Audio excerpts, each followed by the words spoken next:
course, the Liberals now have their majority in the House of Commons, but it's about much more than just a few extra votes, maybe more of a change in how Parliament functions than Canadians realize. You've been there, you've seen it firsthand. What changes now that we have a majority government?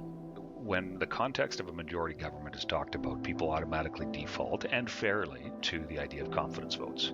The predictability associated with a government having the votes required to pass budget legislation, confidence votes, that sort of thing, and that's fair. But the untold story is something that I think is a much bigger part of the parliamentary process than people often understand, and that is the fact that committees are meant to reflect what the makeup of the House of Commons looks like.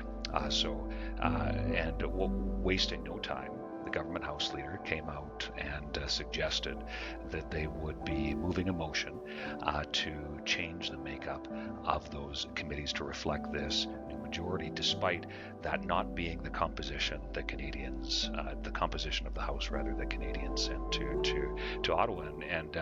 And recently I had the opportunity to share a column where I talked about this, having spent hundreds and hundreds of hours at standing committees where you deal with important issues, where you have dialogue and debate, and where it's the real work, I would suggest, of Parliament gets done. It's often quite a bit less political in terms of the shots that might get fired during question period, but where the substantive work of Parliament happens. And to have a Prime Minister that on one hand talks about unity and a unity government that coincides with a majority in the House of Commons, but then to signal right off the top that he would be effectively moving a motion through the House of Commons that would silence the opposition's ability to do work on committees is really an astounding power move.